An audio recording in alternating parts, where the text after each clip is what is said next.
Enseignement biblique. Introduction à la notion de virginité d'après la Bible.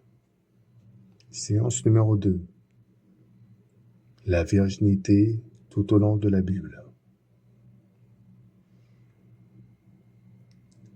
Alors, s'il y a bien une notion qui est importante et qui est accentuée dans la Bible, c'est la notion de virginité. Et je reste encore assez stupéfait de voir à quel point de nombreuses personnes qui ont pour rôle d'enseigner la parole de Dieu ne parlent pas de ce sujet ou cherchent à le cacher sous le tapis. Et nous allons voir dans ces quelques minutes que, eh bien, pourtant, la Bible parle de cela tout au long de la Bible. Depuis le premier livre, Genèse, jusqu'au dernier livre, Apocalypse. Nous allons donc voir plusieurs passages et je vais expliciter les références en comptant sur vous pour aller par vous-même également revérifier ce qui a été donné ici. Encore une fois, si ce n'a pas été dit, malheur à toutes celles et ceux qui oseront prendre la parole de Dieu entre leurs mains pour la proclamer, la prêcher et qui souhaiteront également garder une partie, garder pour eux la notion de virginité pour ne pas provoquer des persécutions dans leur propre vie. Malheur à vous, car vous souhaitez votre bien-être simplement, vos propres gains, au lieu de regarder au bien des autres. Dans le premier livre de la Bible, donc dans le livre de Genèse, au Genèse chapitre 24, il s'agit de la situation lorsque Isaac devait trouver une femme. Et voici ce qu'il est écrit de Rebecca. Genèse chapitre 24 et au verset 16. C'était une jeune fille, très belle de figure, elle était vierge. Et aucun homme ne l'avait connue. Elle descendit à la source, remplit sa cruche et remonta. Donc ici, vous voyez que dans déjà le premier livre de la Bible, au chapitre 24, on donne explicitement le mot virginité qui apparaît. Et si les gens ignorent encore qu'est-ce que c'est, la Bible dira tout simplement, elle était vierge et aucun homme ne l'avait connue. Si vous voulez connaître qu'est-ce que signifie le mot connu, vous retournez à la source. Adam connut Ève et elle enfanta l'enfant. Donc le fait de connaître, ça fait qu'à la fin, elle a réussi à concevoir. Donc vous imaginez bien qu'est-ce qu'on entend par connaître une femme ou connu un homme. On poursuit maintenant, toujours dans la loi maintenant, quelque temps après maintenant avec Moïse, voici ce qui viendra. Exode chapitre 22, versets 16 et 17. Si un homme séduit une vierge qui n'est point fiancée et qu'il couche avec elle, il paiera sa dot et la prendra pour femme. Si le père refuse de la lui accorder, il paiera en argent la valeur de la dot des vierges. Donc vous voyez, juste après le livre, juste après Genèse, Exode, à nouveau on reparle de la notion de virginité. Et ici, ce que je vais donner dans cette leçon n'est pas une liste exhaustive, mais j'essaie de montrer comment, au cours du temps, quand même, on voit que cette notion se répète.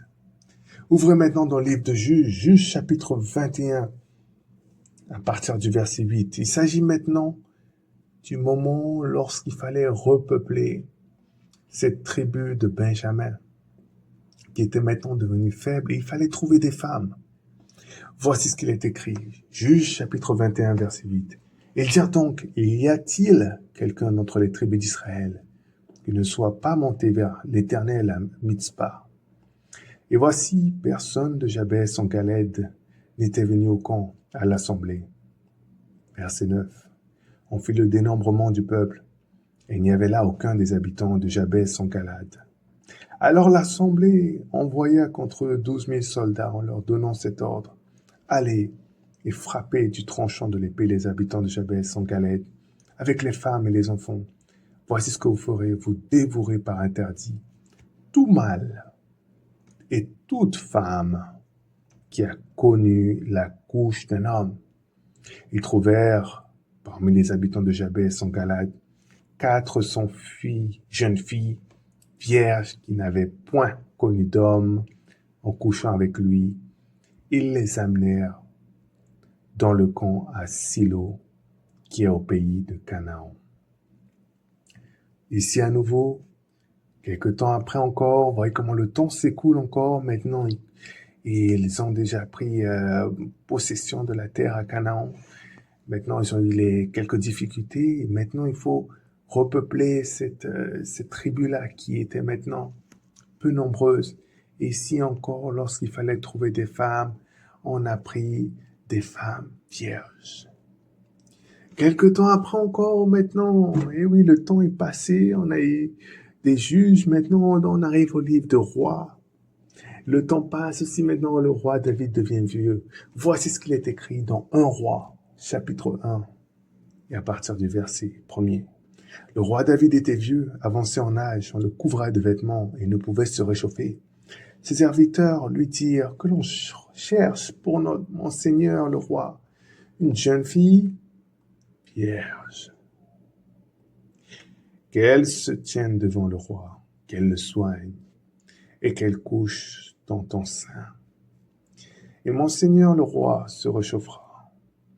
On chercha dans tout le territoire d'Israël une fille jeune et belle.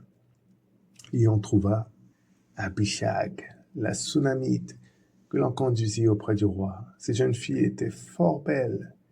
Elle soigna le roi et le servit, mais le roi ne la connut point.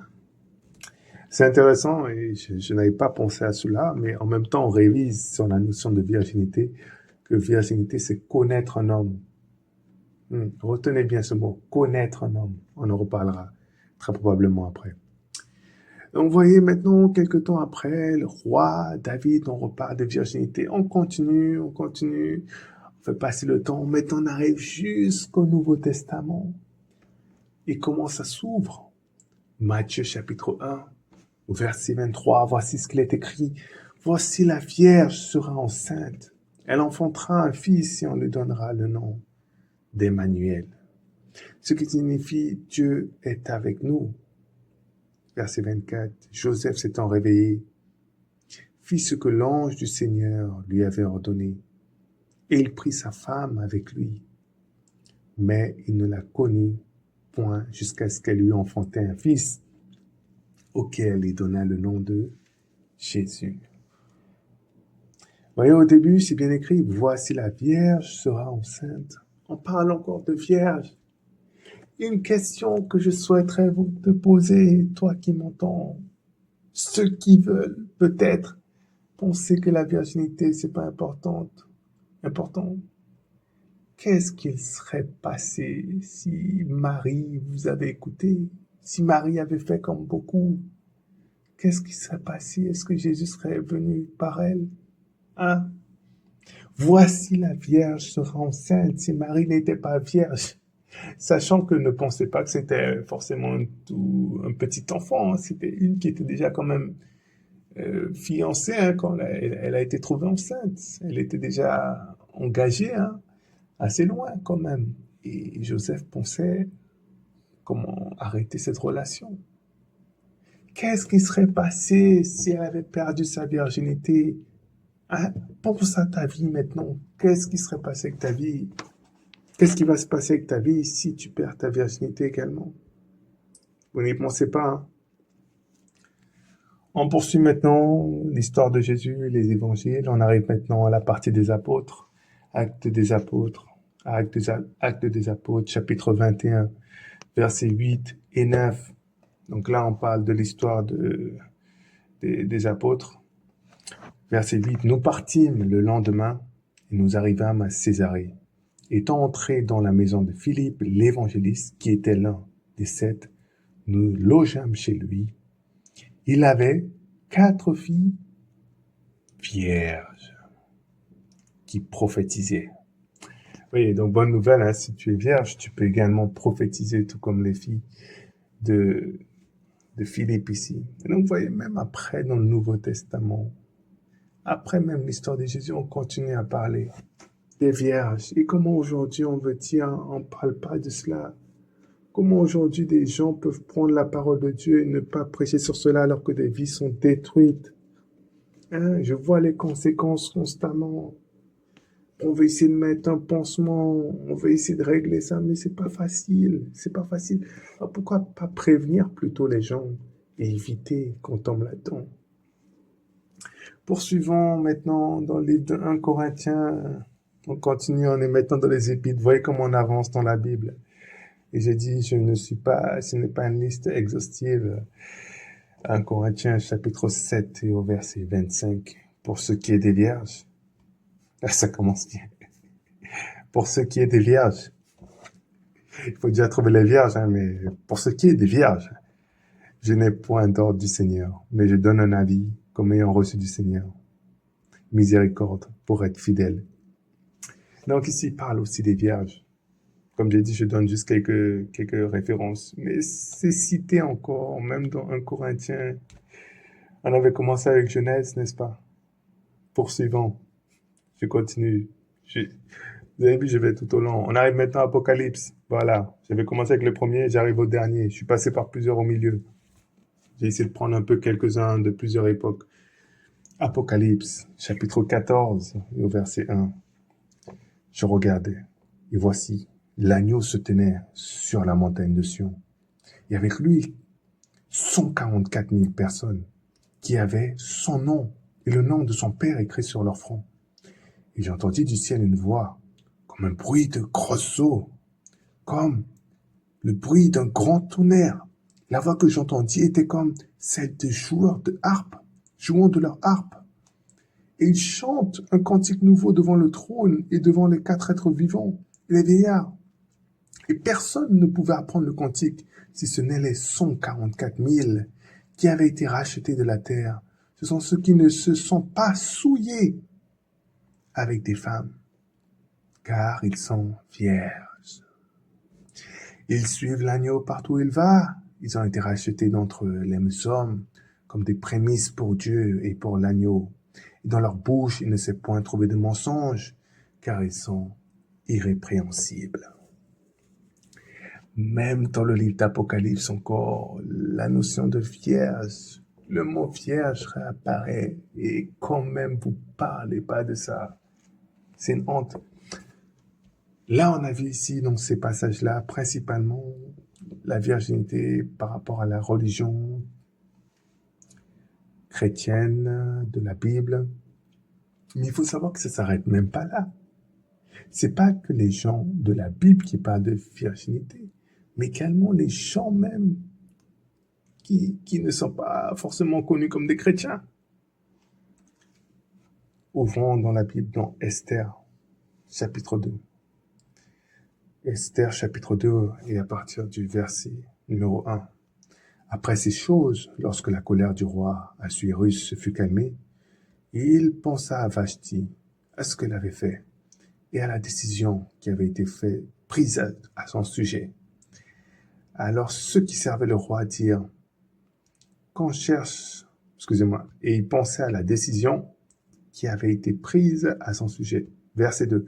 Alors ceux qui servaient le roi dirent, qu'on cherche pour le roi des jeunes filles vierges et belles de figure, que le roi établisse dans toutes les provinces de son royaume des commissaires chargés de rassembler toutes les jeunes filles vierges et belles de figure à Suse, la capitale, dans la maison des femmes, sous la surveillance d'Égée, eunuque du roi et gardien des femmes, qui leur donnera les choses nécessaires pour leur toilette, et que la jeune fille qui plaira au roi devienne reine à la place de Vashti. Cet avis eut l'approbation du roi, et il fit ainsi. Donc même ce roi-là, ces gens-là qui sont pas connus comme des chrétiens, avaient quand même la notion de virginité pour eux. Et nous, qui sommes censés être dans une meilleure alliance, avoir un niveau plus haut que l'Ancien Testament. Les gens même sont plus bas que des personnes qui ne qui sont pas connues comme ceux qui servent le Dieu de la Bible. Comment est-ce possible? Quelle honte pour la génération actuelle. La honte. Non seulement cela, mais encore même dans le monde dans lequel on vit. Fait comme si la virginité, c'est quelque chose soit la Bible ne parle pas, soit c'est quelque chose qui est déjà passé, un autre temps. Vous savez bien, par exemple, j'ai pas pu forcément parler en détail, en profondeur également avec ce sujet avec les personnes sur le terrain, mais en tout cas, vous entendez quand même beaucoup. Il y a des pays où on entend quand même parler beaucoup de la virginité, et je pense totalement à l'Inde. Toutes les choses, vous voyez, des documentaires, bon, qui sont là pour critiquer l'Inde, leur manière de faire, mais en tout cas, ils parlent bien de cela. Donc ça me fait quand même penser que c'est quand même quelque chose que les gens prennent en compte, d'après les médias qu'on a dessus. On a aussi, avec nos amis de l'Afrique du Sud, avec les fameux, tous les rituels qu'ils ont, les tests de virginité qu'ils ont aussi, assez populaires, les danses aussi qu'ils ont. Je dis pas que c'est des bonnes danses ou pas, je dis simplement qu'on parle bien de virginité. On parle de virginité. Et il n'y a pas que cela, il y aura encore peut-être d'autres exemples qu'on pourrait donner dans d'autres pays encore. Mais je donne ici juste quelques exemples pour dire que même dans le monde qui n'est pas chrétien, ah oui, j'ai oublié de citer aussi les musulmans. Oui, oui, j'ai aussi compris qu'apparemment, il y a certains qui se souciaient vraiment, vraiment de cela jusqu'à, voilà, faire des choses par rapport à la virginité parce qu'il voilà, il faut quand même rester vierge pour eux. Alors que c'est des musulmans. C'est des musulmans et toi, tu es chrétien. Et c'est un musulman qui applique plus cela que toi. Donc, tout ça pour dire que la notion de virginité existe tout au long de la Bible. J'ai donné des exemples depuis Genèse. J'en ai donné encore tout au long jusqu'à Apocalypse. Je vous montre encore que même aujourd'hui, dans le monde dans lequel on vit, les personnes qui sont même pas chrétiennes accordent de l'importance à la virginité. Et toi qui vis et qui sers le Dieu qui t'a dit, tu seras saint car je suis saint, et tu parles même pas de la virginité. Quelle honte.